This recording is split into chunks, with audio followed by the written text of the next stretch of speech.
निर्वाचक मंडल प्रारंभ में किसके द्वारा लाया गया था? Option A Cripps Mission 1942, option B Morley Minto सुधार 1909, ऑप्शन करेक्ट आंसर एक्सप्लेनेशन वर्ष 1909 में भारत परिषद अधिनियम 1909 के इंडियन काउंसिल एक्ट में किस बात की व्यवस्था की गई थी? ऑप्शन ए द्वैत, करेक्ट आंसर एक्सप्लेनेशन 1909 के भारत शासन अधिनियम को भारत सचिव और वायसराय के नाम पर मौली मिंटो सुधार भी कहा जाता। मॉन्टेग्यू चेम्सफोर्ड सुधार में प्रावधानों का सार था। ऑप्शन ए राज्यों की स्वायत्तता, option correct answer explanation Montagu Chelmsford सुधार विशेषताएं 1. केंद्र में द्विसदनात्मक विधायिका की स्थापना 2. केंद्र में प्रत्यक्ष निर्वाचन व्यवस्था 3. प्रांतों में द्वैत शासन प्रणाली की शुरुआत 4. लोक सेवा आयोग का गठन किया गया 5. पहली बार महिलाओं को सीमित मात्रा में मत देने का अधिकार 6. केंद्रीय बजट को राज्य के बजट से अलग किया गया 1946 का कैबिनेट मिशन 3 मंत्रियों में गठित था। निम्नलिखित में से कौन इसका सदस्य नहीं था? ऑप्शन करेक्ट आंसर एक्सप्लेनेशन वर्ष 1946 में ब्रिटेन के प्रधानमंत्री एटली ने भारत में एक 3 सदस्यीय उच्च स्तरीय शिष्टमंडल भेजने की घोषणा की। कैबिनेट मिशन योजना के विषय में कौन सा सही नहीं है?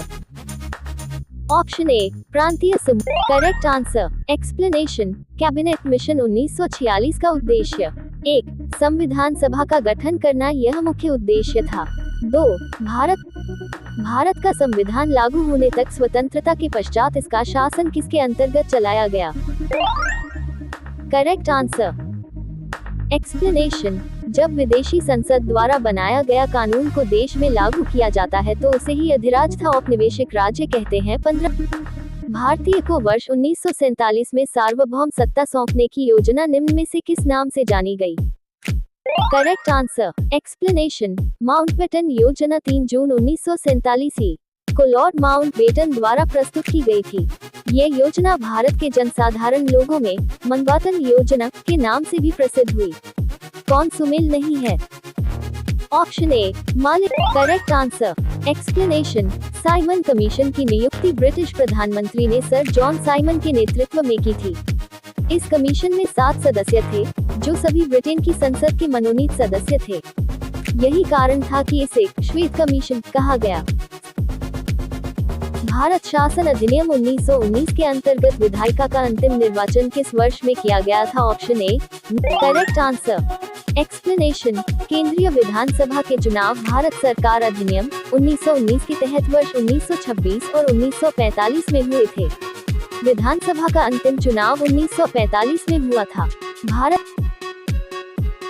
अखिल भारतीय महासंघ स्थापित करने का प्रावधान शामिल किया गया था। ऑप्शन ए भारत सरकार अधिनियम 19 करेक्ट आंसर एक्सप्लेनेशन ब्रिटिश शासनकाल के दौरान 1935 का भारत शासन अधिनियम पारित किया गया, जिसमें केंद्र और राज्यों के बीच शक्तियों का बंटवारा किया गया था तथा राज्य में द्वैत शासन समाप्त कर केंद्र में द्वैत शासन को लागू किया गया था।